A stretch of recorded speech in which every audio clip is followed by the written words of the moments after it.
अशोक का चिन्ह, जिसे हम अशोक स्तंभ या अशोक की राजधानी के नाम से भी जानते हैं, भारतीय गणराज्य का राष्ट्रीय प्रतीक क्यों चुना गया?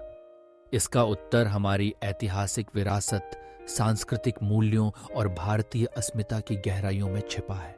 सबसे पहले, अशोक का चिन्ह भारतीय उपमहाद्वीप के सबसे महान सम्राटों में से एक सम्राट अशोक द्वारा स्थापित किया गया था। मौर्य साम्राज्य के इस शासक ने 3री शताब्दी ईसा पूर्व में भारत के विशाल भूभाग पर शासन किया। कलिंग युद्ध के भयानक अनुभव के बाद अशोक के जीवन में आमूलचूल परिवर्तन आया। उन्होंने हिंसा का त्याग किया और बौद्ध धर्म को अपनाया।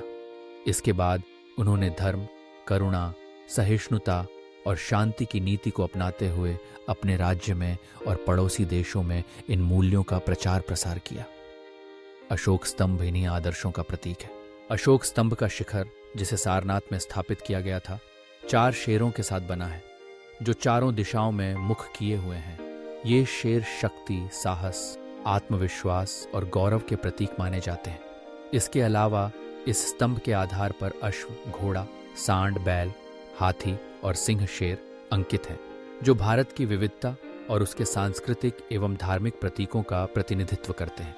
नीचे के आधार पर बना धर्म चक्र, सत्यमेव जयते और 24 तीलियों वाला चक्र अशोक द्वारा अपनाए गए धर्म के मार्ग, न्याय, सत्य और नैतिकता को दर्शाता है। यही धर्म चक्र भारत के राष्ट्रीय ध्वज के मध्य में भी विद्यमान है। जब 1947 में भारत स्वतंत्र हुआ, तब नए राष्ट्र के सामने यह चुनौती थी कि वह अपनी पहचान और मूल्यों का ऐसा प्रतीक चुने जिसमें प्राचीन गौरव, सार्वभौमिकता और आधुनिक आदर्शों का संगम हो। अशोक का स्तंभ इन सभी अपेक्षाओं पर खरा उतरता था। यह न केवल भारत की प्राचीन सभ्यता, उसकी समृद्ध संस्कृति और उसके ऐतिहासिक गौरव का प्रतीक था, बल्कि यह शांति, सहिष्णुता, सर्वधर्म समभाव और धर्मनिरपेक्षता जैसे आधुनिक मूल्यों को भी प्रतिबिंबित करता है।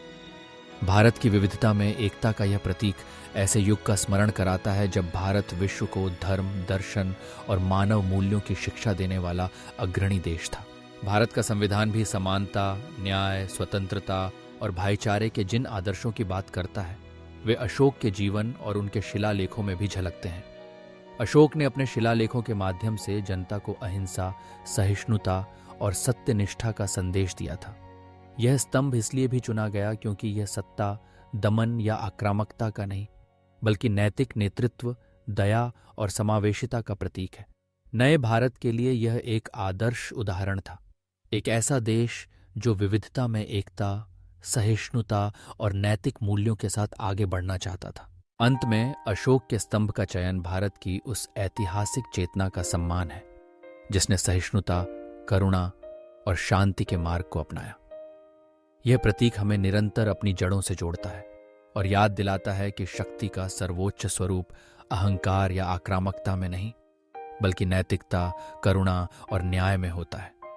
इसी कारण अशोक के शेरों वाला यह स्तंभ आज भी हर भारतीय के अभिमान का प्रतीक बना हुआ है, हमारी साझा विरासत, हमारी आशाओं और हमारे सपनों का अमिट चिन्ह।